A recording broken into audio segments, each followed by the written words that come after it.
আসসালামু আলাইকুম। চাঁদ রাতের অনেক অনেক শুভেচ্ছা জানিয়ে আজকের ব্লগটা শুরু করছি। লাস্ট কয়েকদিন থেকে ইউকের টেম্পারেচার এত বেশি হাই যে বাইরে যাওয়ার মতো কোনো স্কোপ পাচ্ছি না বললেই চলে। সাডেনলি সন্ধ্যার পরে আকাশটা মেঘলা হয়ে গেল। ইউকের মেঘলা আকাশে যখন চাঁদটা উঁকি দিল, মনটা এক নিমেষে ভালো হয়ে গেল। দেশ থেকে হাজার মাইল দূরে থাকলেও এই একটা রাত যেন আমাদের সবাইকে একই সুতোয় বেঁধে ফেলে, তাই না? এনিওয়ে, চাঁদ দেখার আনন্দটা গায়ে মেখেই আমার ঘরের যে টেবিলটা একটু নিজের মতো করে সাজিয়ে নিতে চেয়েছিলাম।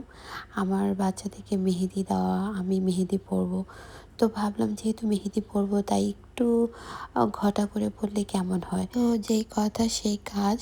তো টেবিলটাকে সাজানোর জন্য এখানে আমি কয়েক জোড়া ব্যাঙ্গলস আর কিছু গোলাপের পাপড়ি আর ক্যান্ডেল, এগুলো দিয়েই মোটামুটি করে সাজিয়ে নিয়েছিলাম। যেহেতু বাচ্চাদেরকে দিব তাই কয়েকটা চিপসও রেখেছিলাম। আর এভাবে সাজানোর পর মনে হচ্ছিল যে অন্যরকম প্রশান্তি নেমে এসেছে আমার ঘরে।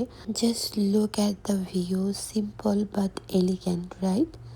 এত বেশি আইসোদিং লাগছিল, মনে হচ্ছিল যে আমি এখানে বসে কিছুক্ষণ সেই মোমেন্টটাকে এনজয় করি। এনিওয়ে, তারপরে তো আমার জবের টাইম শুরু।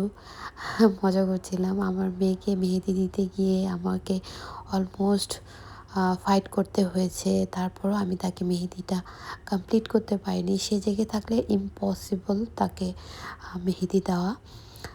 অল দ্য টাইম আমি সে ঘুমানোর পরে দেই, বাট আজকে তার শখ হয়েছিল তাই এই আয়োজন করে তাকে মেহেদি দিতে চেয়েছিলাম, বাট আমি ফেল করেছি। এরপরে আমি আমার ছেলেকে দিই।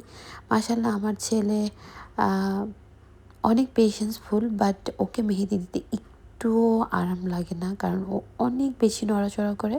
আর এই মেহেদিটা মানে অ্যাজ কুইক অ্যাজ পসিবল আমি ফিনিশ করেছি, কারণ এত নড়াচড়া করলে মেহেদি আসলে দেওয়া যায়। এনিওয়ে, তবে শুধু মেহেদি পরলেই তো চলবে না। যেহেতু ঈদের দিন সকাল থেকে আমার জব আছে, তাই চাঁদ রাতে রান্নাবান্নার বড় সব কাজগুলো গুছিয়ে রাখার চেষ্টা করেছি। আজ রাতে 2 পদের মাংস রান্না করব। এই জন্য আমি এখানে ল্যাম্পটাকে ভালোভাবে হাত দিয়ে মেখে রান্না করে নিয়েছি।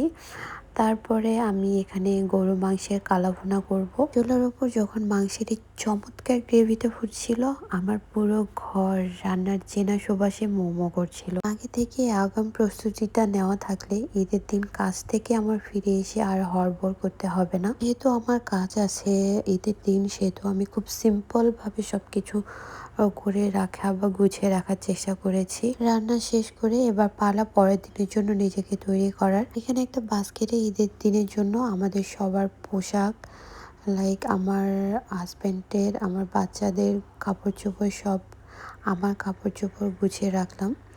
একজন কর্মজীবী মা হিসেবে ঈদের দিনে কাজে যাওয়াটা হয়তো কিছুটা কষ্টের, কিন্তু নিজের দায়িত্ব আর পরিবারের মুখে হাসি ফোটানোই এই লড়াইটাই আমার কাছে এক ধরনের উৎসব। সব কাজ শেষ করে ঘুমানোর আগে আরও একবার জানালার পাশে এসে দাঁড়ালাম।